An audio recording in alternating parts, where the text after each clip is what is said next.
Dear enthusiastic audience and viewers, now we are going to see about William Shakespeare's All the World's a Stage. And before that, let's have a glance about Shakespeare.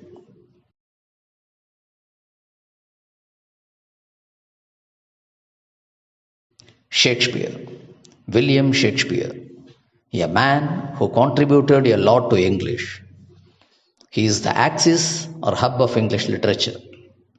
Without him, English cannot have grown so exuberantly. There is an interesting thing in his life. He was born in 1564 and passed away in 1616. But on the same date, yes, on April 23rd. He exited this world, he passed away on the same date he entered this world, that is, he was born. To put it short, he died on the same date he was born on. That is what I mentioned as something interesting. During his lifetime, he has written 37 plays, dramas, and 154 sonnets, poems written in just 14 lines, and 2 long poems.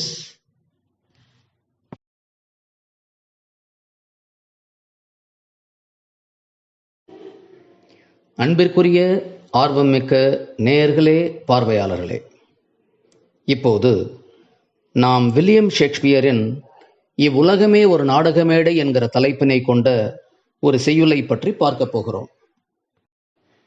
அதற்கு முன் ஷேக்ஸ்பியரை பற்றி சிறிது தெரிந்து கொள்வோமாக. Shakespeare, William Shakespeare ஆங்கில இலக்கியத்திற்கு மிகப்பெரிய பங்களித்த ஒரு மனிதர்.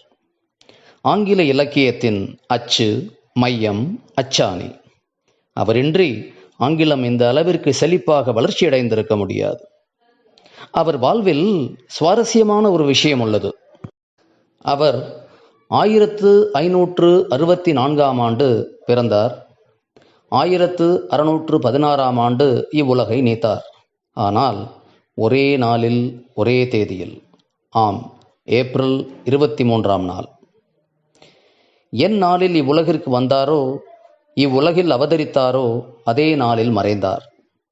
சுருங்கச் சொல்வதாயின், அவர் பிறந்த நாளிலேயே இறந்தார். இதனைத்தான் நான் சுவாரஸ்யம் என குறிப்பிட்டேன். அவரது வாழ்நாளில் 37 நாடகங்களையும் 154 சானிட்ஸ், அதாவது 14 வரி பாடல்களையும் 2 மிக நீண்ட செய்யுள்களையும் இயற்றியுள்ளார்.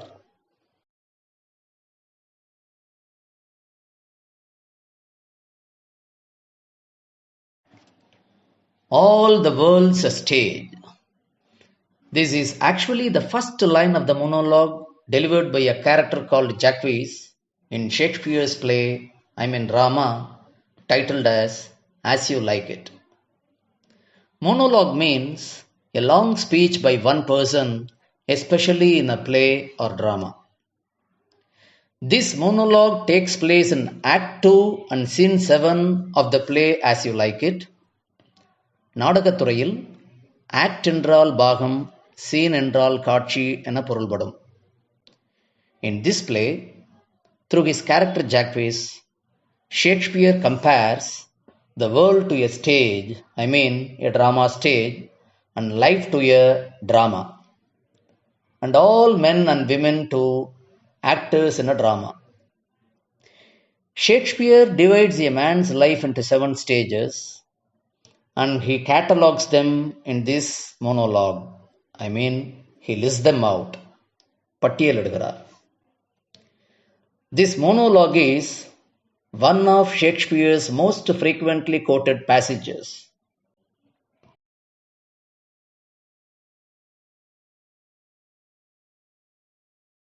All the world's a stage.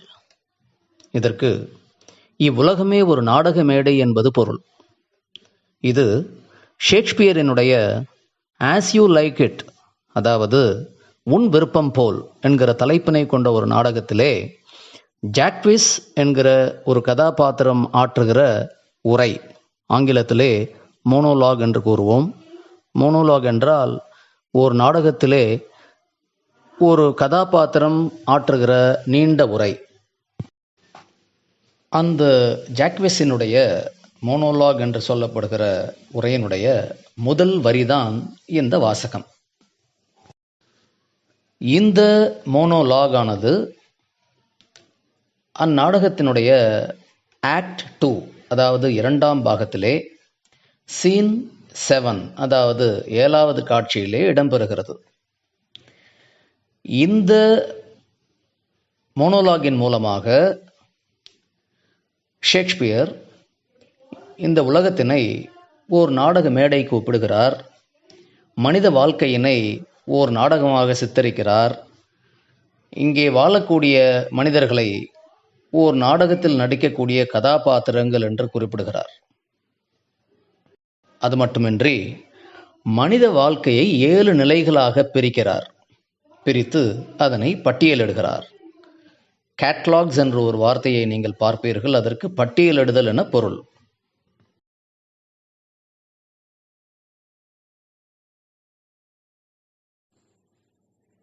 Now, let's go into the poem.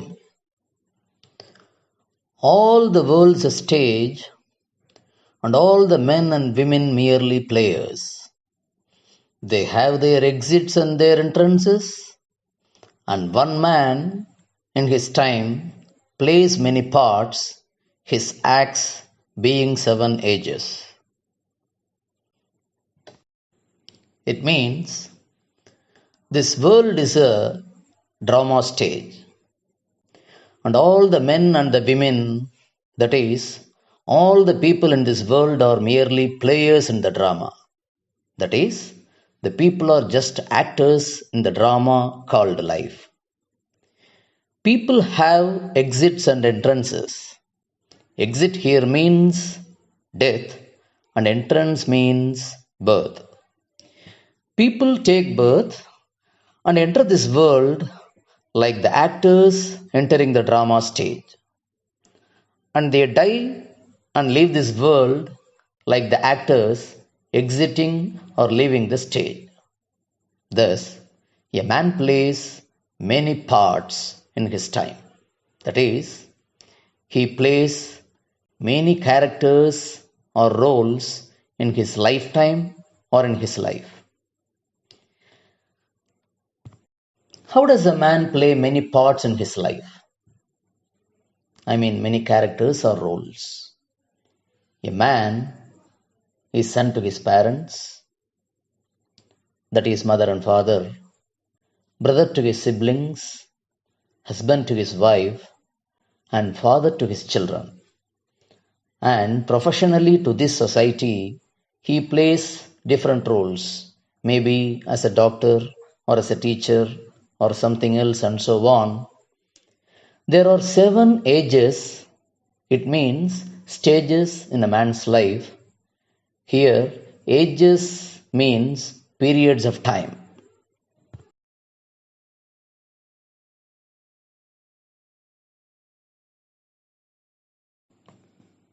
Now, let's see about the poetic devices or figures of speech used in these lines, that is, the first 5 lines.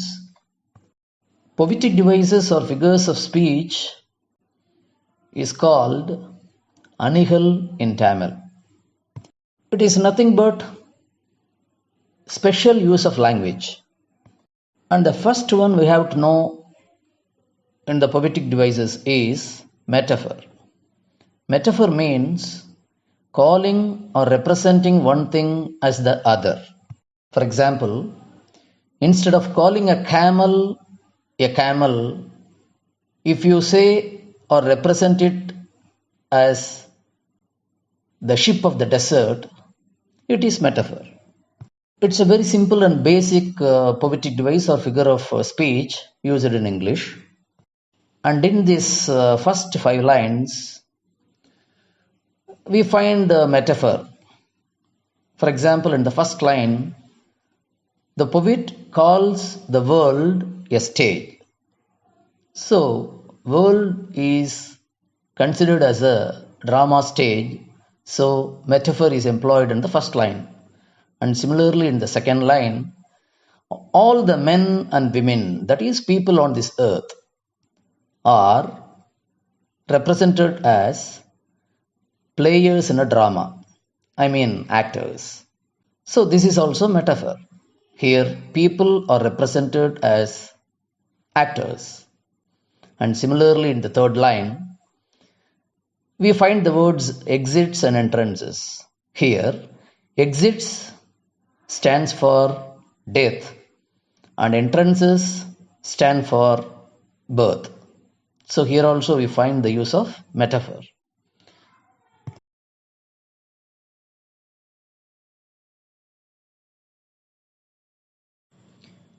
இப்போது நாம் இந்த செய்யுளை பார்ப்போம்.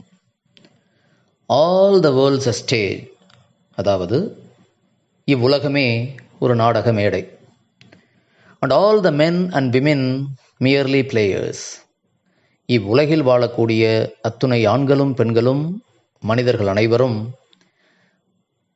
தங்கள் வாழ்க்கை என்கிற நாடகத்திலே நடிப்பதற்காக இவ்வுலகம் என்கிற நாடக மேடைக்கு வந்திருக்கிற நடிகர்கள் மட்டுமே என்கிறார் ஷேக்ஸ்பியர்.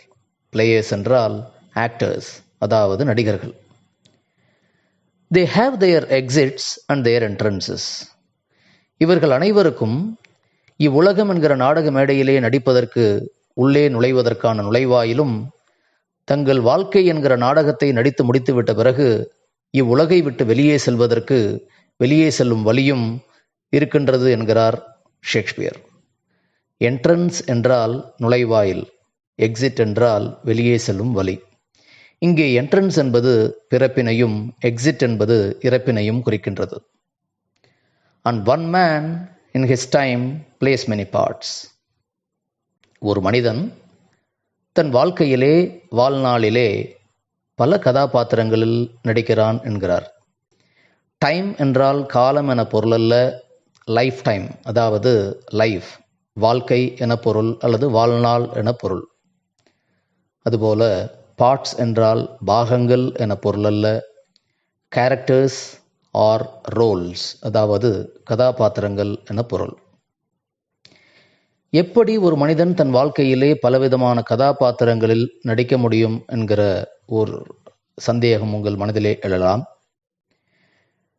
ஒரு மனிதன் தன் பெற்றோர்களுக்கு, தாய்க்கும் தந்தைக்கும் மகனாக, தன் கூட பிறந்தவர்களுக்கு சகோதரனாக, தன் மனைவிக்கு கணவனாக, தன் குழந்தைகளுக்கு தகப்பனாக மற்றும் இச்சமுதாயத்திலே தொழில் ரீதியாக பல்வேறு கதாபாத்திரங்களில் ஒரு ஆசிரியனாக அல்லது மருத்துவனாக, மேலும் பலவிதமான தொழில் சார்ந்த வல்லுநனாக பணியாற்ற வேண்டியிருக்கிறது, நடிக்க வேண்டியிருக்கிறது.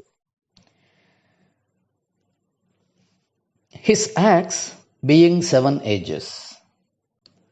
ஒரு மனிதனின் வாழ்க்கையிலே 7 விதமான நிலைகள் இருக்கிறது என்று குறிப்பிடுகிறார் ஷேக்ஸ்பியர். ஏஜஸ் என்றால் நிலைகள், ஆங்கிலத்திலே ஸ்டேஜஸ் என்று சொல்லலாம். பீரியட்ஸ் ஆஃப் டைம், காலப்பிரிவுகள் என்றும் கூறலாம்.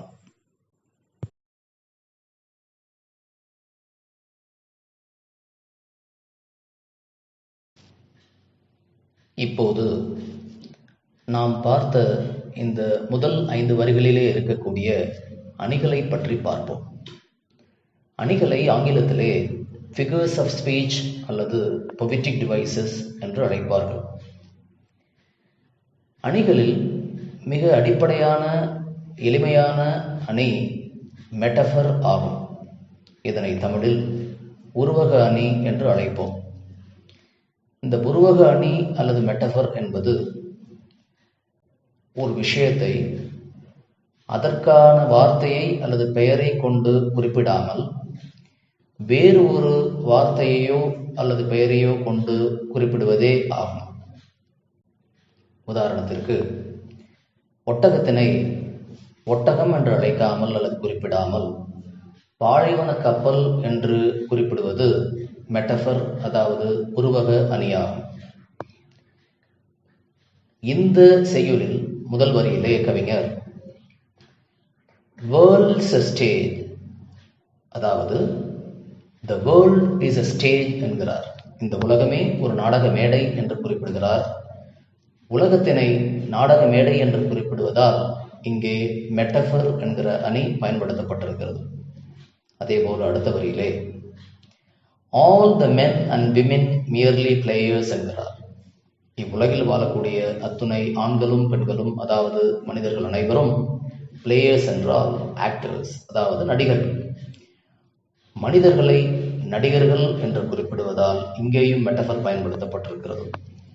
அதுபோல அடுத்த மூன்றாவது வரியிலே எக்ஸிட் என்று ஒரு வார்த்தை வருகிறது.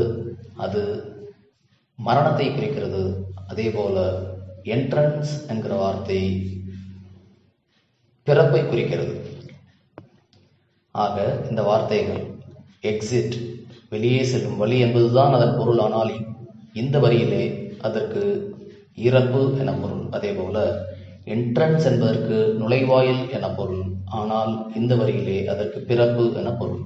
ஆக இந்த வார்த்தைகள் வெவ்வேறு பொருளை தருவதால், வேறு விஷயங்களை குறிப்பிடுவதால் இங்கேயும் metaphor பயன்படுத்தப்பட்டிருக்கிறது.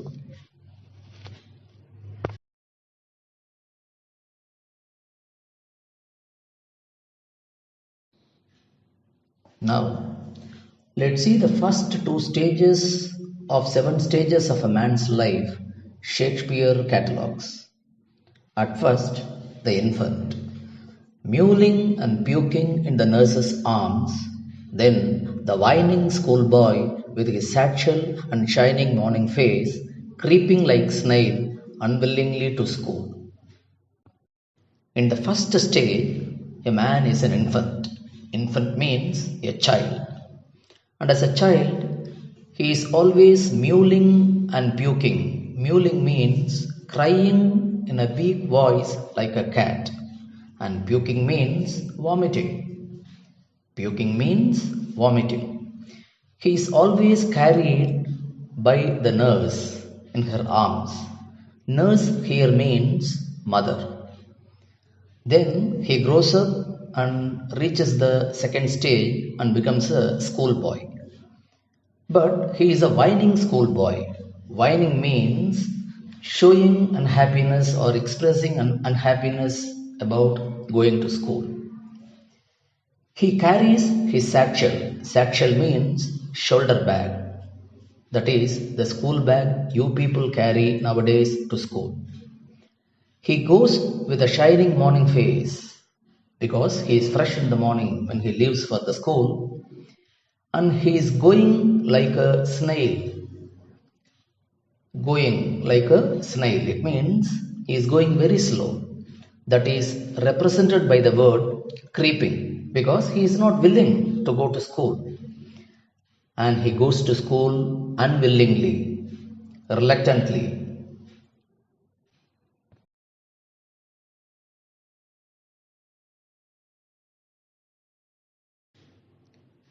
In the 8th line, we find the expression creeping like snail. Here, the figure of speech used is simile. When we make a comparison with something using the words like or as, that is said to have the figure of speech simile.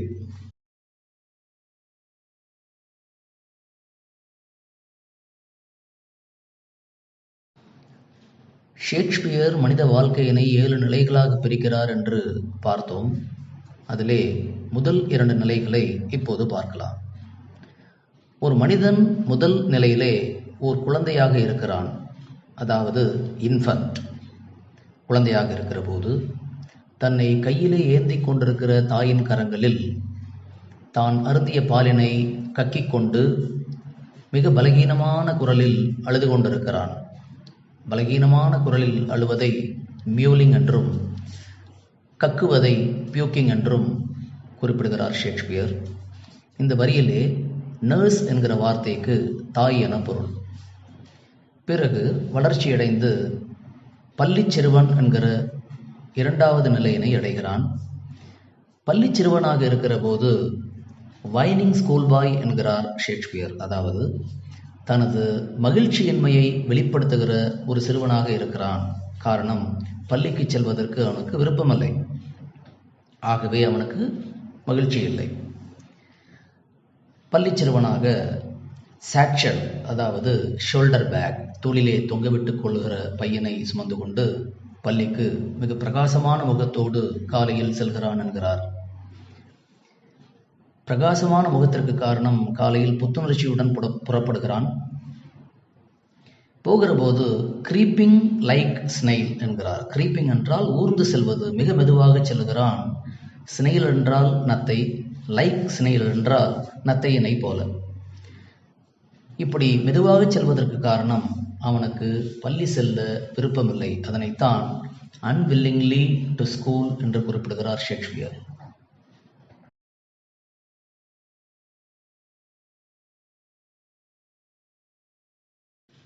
இச்செய்யுளிலே 8வது வரியினிலே creeping like snail என ஒரு சொற்றொடர் இடம்பெறுகிறது. இங்கே ஒரு பள்ளி சிறுவன் பள்ளிக்கு செல்கிற செயலானது நத்தை ஊர்ந்து செல்வதைப் போல உள்ளது என்று சொல்கிறார் கவிஞர். அதாவது மிக மெதுவாக செல்கிறான் என்கிறார்.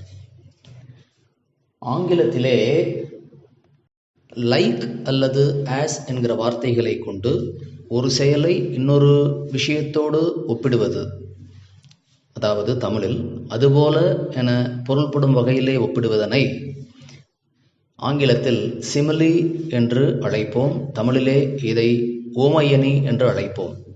ஆகவே இவ்வரியில் ஓமையணி என்று சொல்லப்படுகிற சிமிலி இடம்பெறுகிறது.